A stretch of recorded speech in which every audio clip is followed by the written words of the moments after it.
Shalom, selamat pagi. Video ini berisi tentang pembahasan latihan soal Mupena 5B halaman 150 sampai dengan 152, latihan soal tema 5 subtema 3. Silahkan disimak dan jangan lupa di subscribe ya, supaya tidak ketinggalan dengan video-video selanjutnya. Mupena halaman 150, latihan muatan bahasa Indonesia KD 3.7. Bacalah teks berikut untuk menjawab soal nomor 1 dan 2. Elang merupakan salah satu jenis predator di hutan.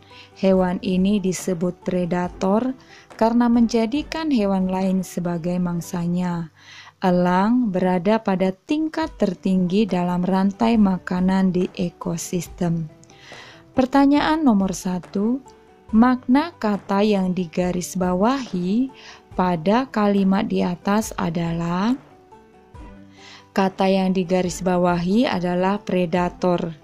Jadi makna kata predator adalah B, hewan pemangsa hewan lain. Pertanyaan nomor 2, kalimat tanya yang sesuai dengan isi paragraf teks tersebut yaitu, jawabannya D, mengapa elang disebut sebagai predator? Bacalah teks berikut untuk mengerjakan soal nomor 3 sampai dengan 5. Di Indonesia terdapat sebuah ekosistem berupa hutan. Hutan mangrove memiliki fungsi dan manfaat yang sangat penting bagi ekosistem di sekitarnya. Fungsi hutan mangrove antara lain sebagai penahan abrasi pantai, intrusi atau peresapan air laut, menurunkan kandungan gas karbon dioksida di udara, dan bahan-bahan pencemar di perairan rawa pantai. Pertanyaan nomor 3, pertanyaan yang sesuai dengan kalimat yang telah digarisbawahi pada teks di atas adalah, jawabannya, apa fungsi hutan mangrove?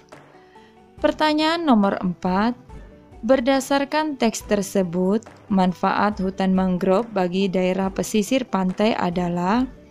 Jawabannya, sebagai penahan abrasi pantai, intrusi atau peresapan air laut, menurunkan kandungan gas karbon dioksida di utara, dan bahan-bahan pencemar di perairan rawa pantai. Pertanyaan nomor 5, buatlah kesimpulan dari teks tersebut. Jawabannya, di Indonesia terdapat sebuah ekosistem berupa hutan mangrove. Hutan mangrove memiliki fungsi sebagai penahan abrasi pantai, intrusi atau peresapan air laut, menurunkan kandungan gas karbon dioksida di udara, dan bahan-bahan pencemar di perairan rawa pantai. Mupena halaman 150 sampai dengan 151, latihan muatan IPA KD 3.5. 1. Makhluk hidup berikut yang menyusun jaring-jaring makanan di ekosistem kebun adalah? Jawabannya C, pohon jeruk, ulat, belalang, katak, kadal, dan ular. Perhatikan jaring-jaring makanan yang ada di buku Mupena halaman 150 untuk menjawab soal nomor 2 dan 3. 2. Hal yang terjadi apabila populasi katak menurun adalah? Jawabannya B, populasi belalang semakin bertambah karena pemangsa berkurang. 3. Makhluk hidup yang berperan sebagai konsumen tingkat 2 adalah? Jawabannya kadal, tikus, dan katak. Pertanyaan nomor 4, gambarkan dalam bentuk bagan jaring-jaring makanan pada ekosistem hutan. Jawabannya, perhatikan gambar berikut ini. Di dalam jaring-jaring makanan pada gambar tersebut, terdapat 7 rantai makanan yang saling berhubungan. 2 di antaranya sebagai berikut ya, contohnya. Produsennya tumbuhan, pemakannya konsumen tingkat 1 tikus, kemudian tikus dimakan oleh konsumen tingkat 2 ular, dan selanjutnya ular dimakan oleh konsumen tingkat 3 yaitu burung elang. Contoh yang keduanya adalah tanaman. Tanaman di sini contohnya wortel bertindak sebagai produsen. Wortel dimakan oleh kelinci yang berperan sebagai konsumen tingkat pertama. Kemudian kelinci dimakan oleh serigala yang berperan sebagai konsumen tingkat kedua. Dan serigala dimakan oleh harimau yang berperan sebagai konsumen tingkat 3. Itu contohnya. Pertanyaan nomor 5.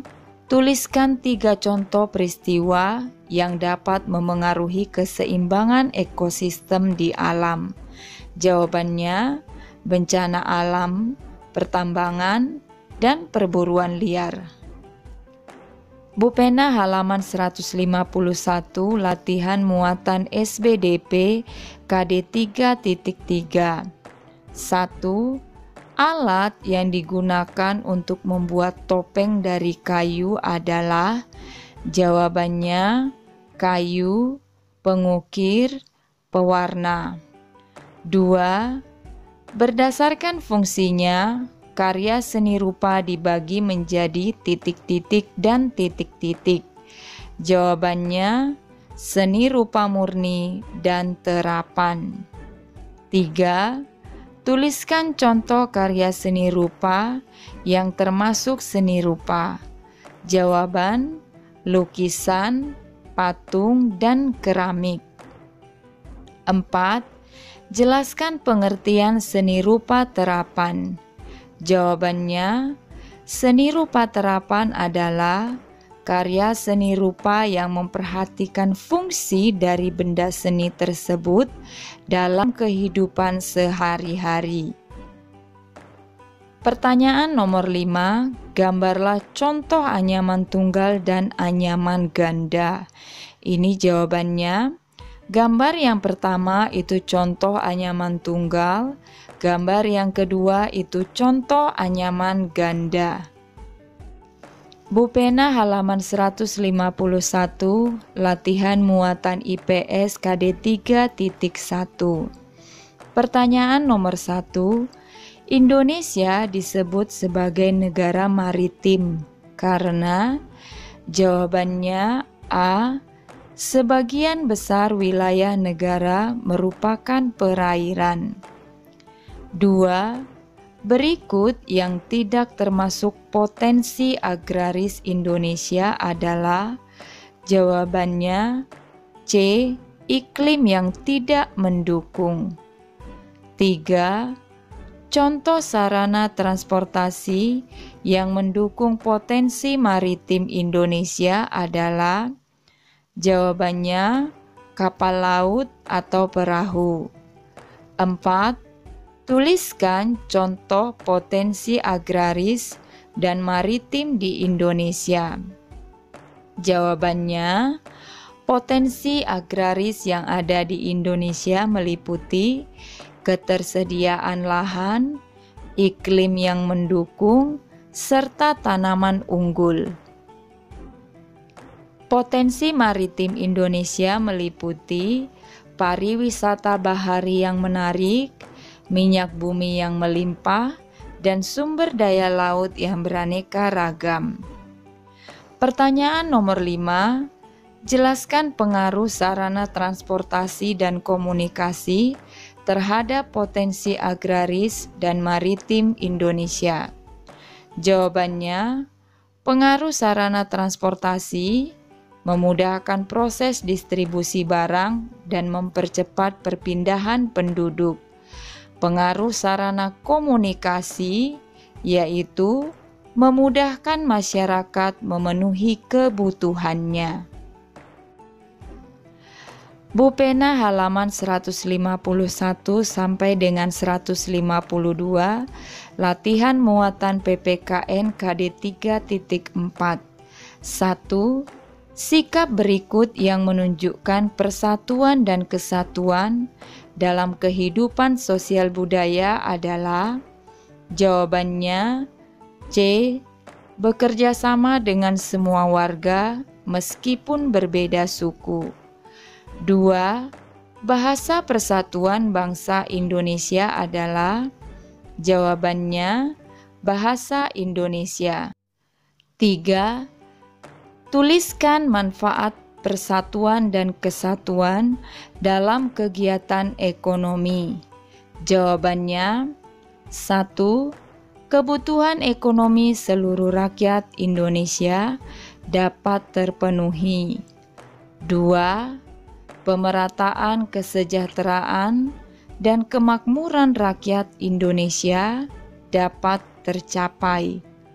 3. Terbukanya lapangan pekerjaan sehingga dapat mengurangi angka pengangguran dan meningkatkan kesejahteraan rakyat. 4.